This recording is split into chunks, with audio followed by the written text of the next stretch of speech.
पूजन के उपरांत घर के बाहर दक्षिण दिशा में दीप की स्थापना करने से होने वाली सूक्ष्म स्तरीय प्रक्रिया समझ लेते हैं।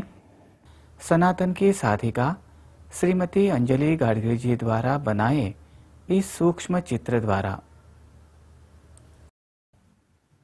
दक्षिण दिशा से यम तरंगों का प्रवाह दीप की ओर आकृष्ट होता है।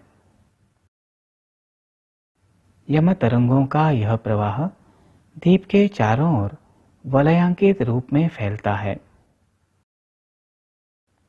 यम तरंगों के कारण कनिष्ठ प्रकार की अनिष्ट शक्तियां दूर हट जाती हैं।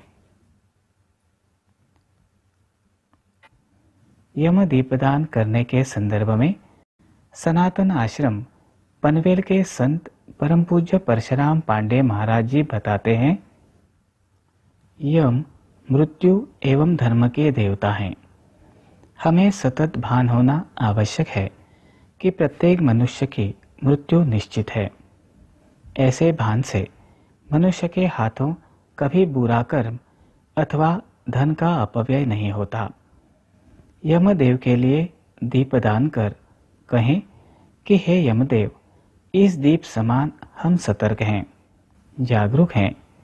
जागरूकता व प्रकाश का प्रतीक दीप हम आपको अर्पित कर रहे हैं, इसका स्वीकार करें।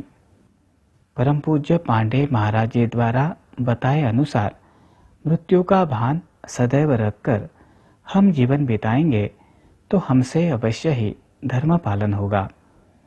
धन त्रयोदशी के दिन की जाने वाली एक और धार्मिक विधि है व्यापारियों द्वारा किया जाने वाला द्रव्य कोष पूजन। व्यापारी वर्ष एक दिवाली से दूसरी दिवाली तक होता है। नए वर्ष की लेखा बहियां इसी दिन लाते हैं।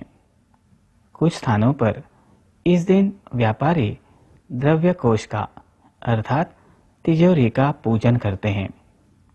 पूर्व काल में साधना के एक अंग के रूप में ही व्यापारी वर्ग इस दिन द्रव्य कोष का पूजन करते थे। परिणाम स्वरूप उनके लिए श्री लक्ष्मी जी की कृपा से धन अर्जन एवं उसका विनियोग उचित रूप से करना संभव होता था। इस प्रकार वैश्य वर्ण की साधना द्वारा परमार्थ पथ पर अग्रसर होना व्यापारी जनों के लिए संभव होता है। धन त्रयोदशी के दिन विशेष रूप से स्वर्ण अथवा चांदी के नए पात्र तथा नए वस्त्र अलंकार क्रय अर्थात परचेस किए जाते हैं। इससे वर्षभर घर में धन लक्ष्मी वास करती हैं। अब हम समझ लेते हैं धन त्रयोदशी के दिन स्वर्ण अथवा चांदी के नए पात्र क्रय करने का अर्थात खरीदने का शास्त्रीय कारण। धन त्रयोदशी के दिन लक्ष्मी तत्व कार्यरत रहता है। इस दिन स्वर्ण अथवा चांदी के नए पात्र क्रय करने की कृति द्वारा श्री लक्ष्मी के धनरूपी स्वरूप का आवाहन किया जाता है और कार्यरत लक्ष्मी तत्व को गति प्रदान की जाती है। इससे द्रव्य कोष में धन संचय होने में सहायता मिलती है। यहाँ ध्यान रखने योग्य बात यह है कि धन त्रयोदशी के दिन अपनी संपत्ति का लेखा जोखा कर शेष संपत्ति ईश्वरीय अर्थात सत्कार्य के लिए अर्पित करने से धन लक्ष्मी अंत तक रहती है। प्रथम समझ लेते हैं नरक चतुर्दशी दिन विशेष। शक संवत अनुसार आश्विन कृष्ण चतुर्दशी तथा विक्रम संवत अनुसार कार्तिक कृष्ण चतुर्दशी नरक चतुर्दशी के नाम से पहचानी जाती है। इस तिथि पर भगवान श्री कृष्ण ने नरकासुर का वध किया। तब से यह दिन नरक चतुर्दशी के नाम से मनाते हैं। भगवान श्री कृष्ण द्वारा नरकासुर को उसके अंत समय दिए वर के अनुसार इस दिन सूर्योदय से पूर्व जो अभ्यंग स्नान करता है उसे नरक यातना नहीं भुगतनी पड़ती।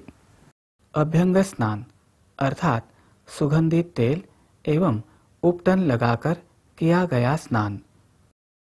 अब हम समझ लेते हैं अभ्यंग स्नान का महत्व। दीपावली के दिनों में अभ्यंग स्नान करने से व्यक्ति को अन्य दिनों की तुलना में 6% सात्विकता अधिक प्राप्त होती है। सुगंधित तेल एवं उपटन लगाकर शरीर का मर्दन कर अभ्यंग स्नान करने के कारण व्यक्ति में सात्विकता एवं तेज बढ़ता है। दीपावली की कालावधि में उपटन लगाने का अध्यात्म शास्त्रीय महत्व।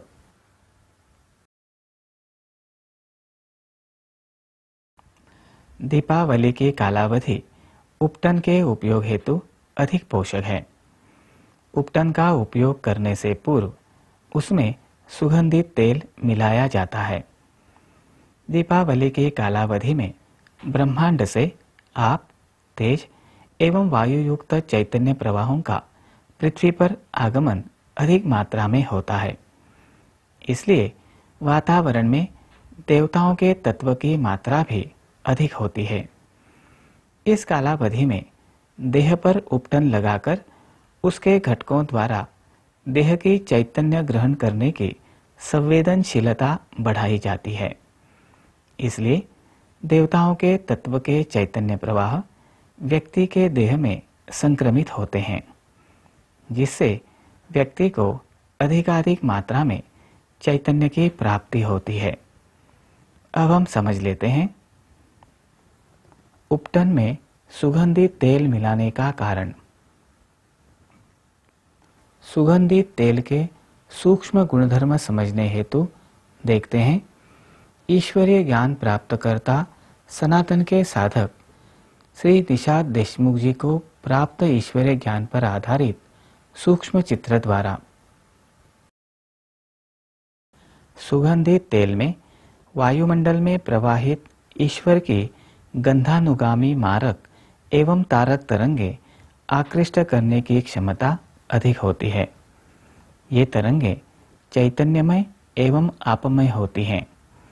साथ ही सुगंधित तेल में वायुमंडल में संचार करने वाली अधोगामी कष्टदायक आपमय तरंगों का प्रतिकार करने की क्षमता भी अधिक होती है। अब देखते हैं अपने आप को उपटन लगाने की पद्धति एवं उसके परिणाम।